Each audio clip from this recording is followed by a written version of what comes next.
Hello, today we're going to have a look at a range of different trigonometric functions and we're going to derive them. There's going to be the product rule, quotient rule, a whole range of rules. So let's get started. So the very first one here, we've got y equals cos 4x. So here we've got a function inside of 4x. So what we do here for this one, sorry about that, we're actually going to derive that and bring it out the front. So dy dx. So deriving 4x is 4.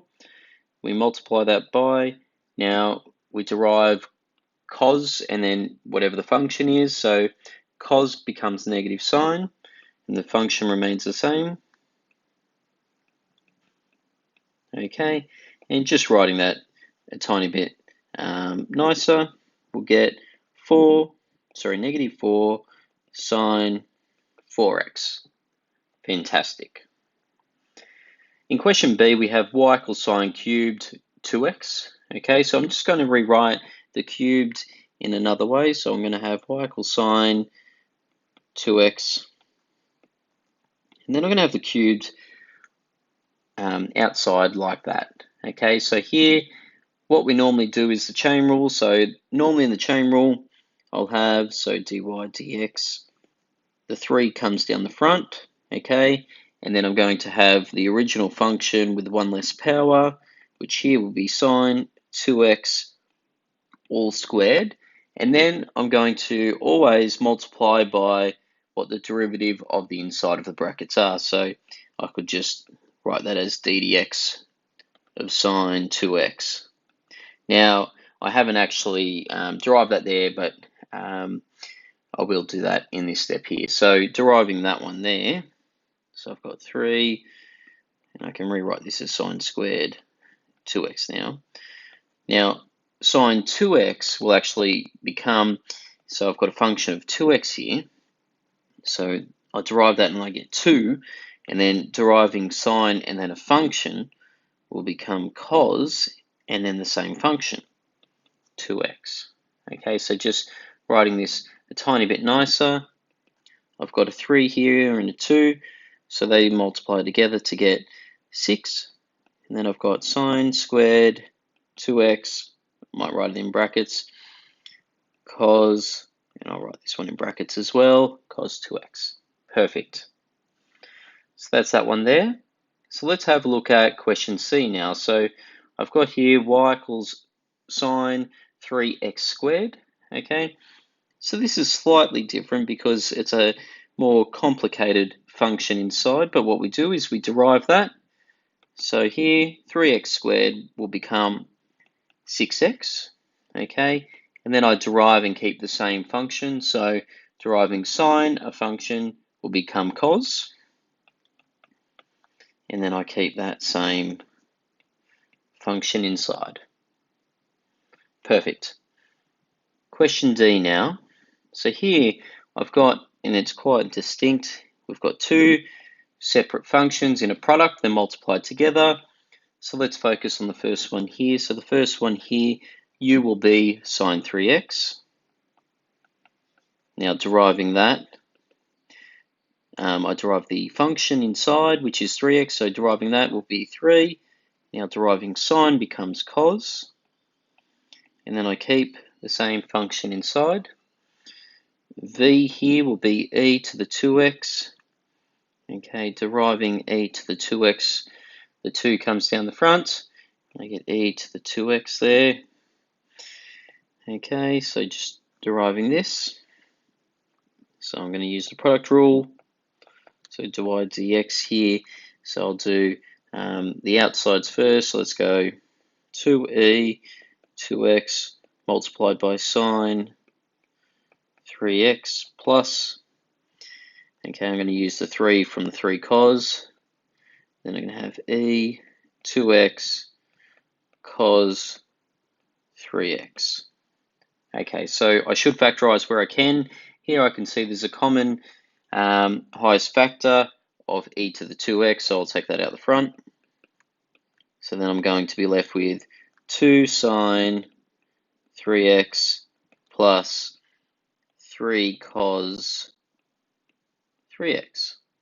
Perfect. and that's that one there.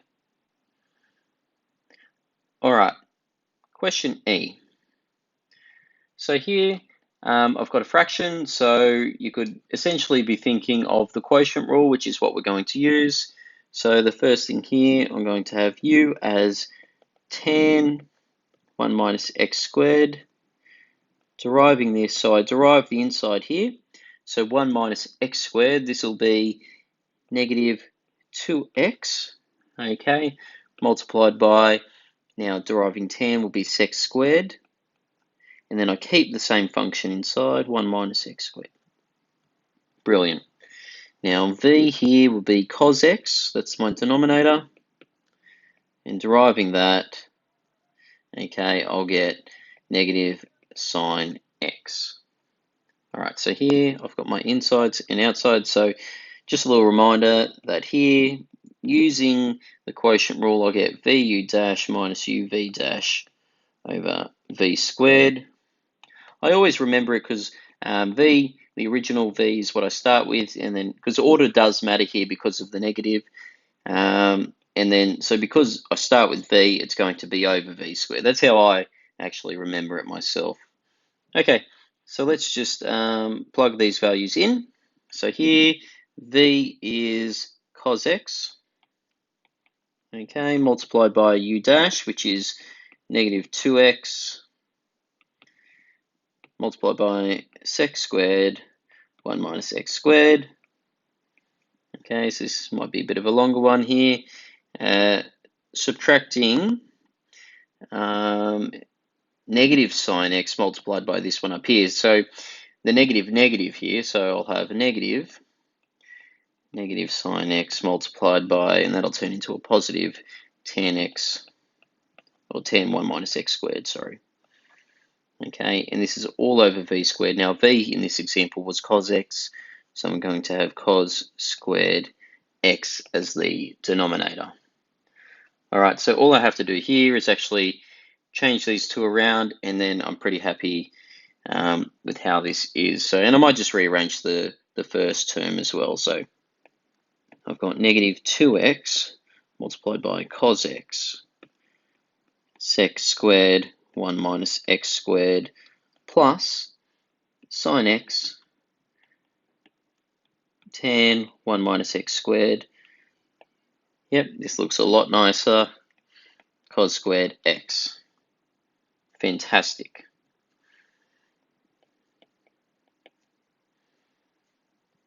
All right, so let's have a look at question F now. So here we follow the same principle that we have been following. We're going to derive the inside of the brackets here. So I'll get negative 1 or negative e to the negative x, okay, multiplied by, now when I derive sine, I get cos, and then the brackets stay exactly the same. So that is my answer to that one there. Quite easy. All right, so let's have a look at y equals cos ln x. Now, once again, don't get afraid or scared of when you see exponentials and logs in these trig functions.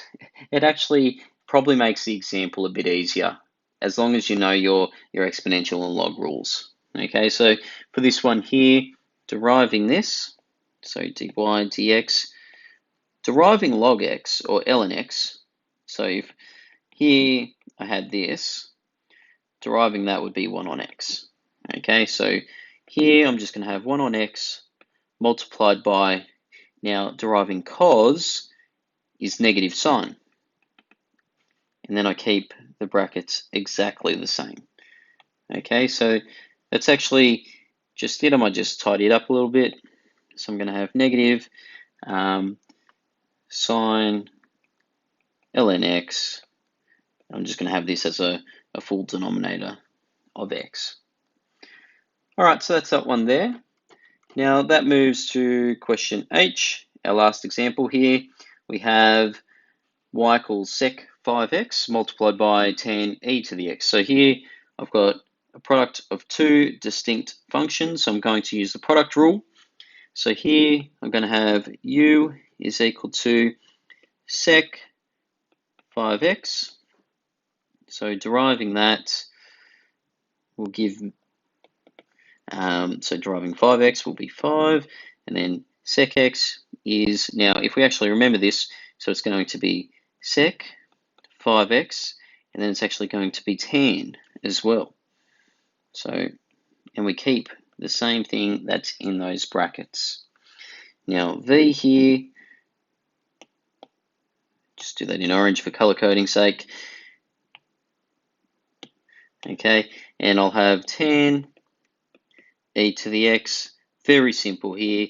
So deriving e to the x is e to the x. Okay, deriving tan will be sec squared. Okay, and then we keep what's in the brackets.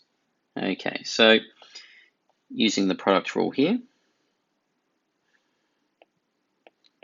Okay, so let's do the outsides first.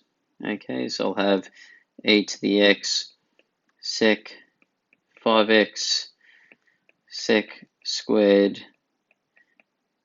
e to the x